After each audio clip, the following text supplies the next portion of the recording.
খাবার নিয়ে তুমি বাড়িতে, পাশের বাড়িতে পাঠিয়ে দাও এক বাটি খাবার।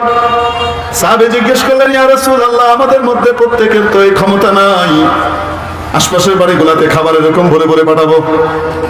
নবীজি শিখিয়ে দিলেন, সুরবার ঝোল বাড়িয়ে দাও খাবারের মধ্যে, তাহলে এক বাটির ভিতরে বেশিরভাগ ঝোল থাকলো, তার ভিতরে 2-4 টুকরা গোশত আর আলো হলে বাটি ভরে যাবে। বলেন না কেন? তাহলে প্রতিবেশীর হক আদায় করা নবীজির শিক্ষা, ঠিক কিনা? এই মহিলার ভালো কাজের কোনো অভাব ছিল না, শুধু সে মুখ দিয়ে তার প্রতিবেশীকে কি দিত? আসতে বলেন, কি দিত? কষ্ট দিত। নবীজি বললেন, হিয়া ফিন্নার, সে কোথায় যাবে?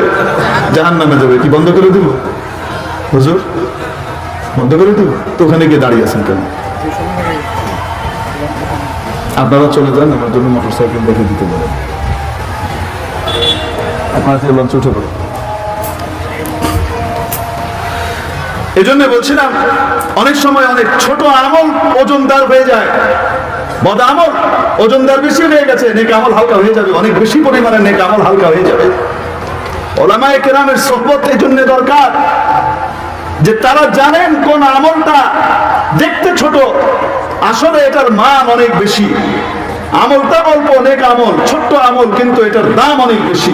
আর অনেক ছোট্ট একটা বদ আমল, কিন্তু এটার ওজন অনেক ভারী।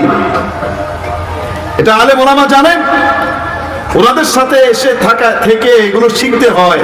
না শিখলে দেখা যাবে একা একা নিজে নিজে আমল করে অনেক আমল কামিয়ে তারপরে ছোট্ট একটা আমল দিয়ে নিজের সব বরবাদ করে দিলাম। বুঝাতে পারি নাই? মেরে মুআজ্জাজিন, কিয়ামতের দিন যার আমলের পাল্লা, নেক আমলের পাল্লা ভারী হবে, সে সুখের জীবনে থাকবে, সুখের জীবন পাবে, ভিভিআইপি জীবন লাভ করবে,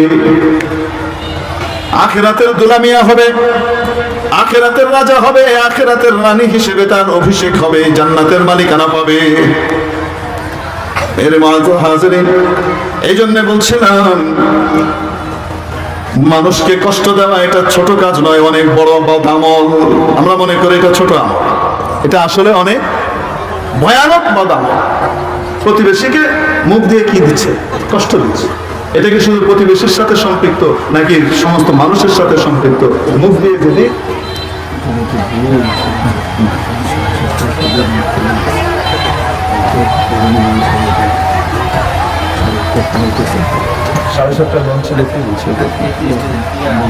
এগুলা কোনো সময় ভুল হয় না, এগুলা ইচ্ছাকৃত ভুল। এগুলো আমাদের অভিজ্ঞতা হলো, এগুলা ইচ্ছাকৃত ভুল। আপনারা কিছু মনে করেন না? আফসোস, হ্যাঁ, আমাদেরকে নিয়ে খেলা হয়।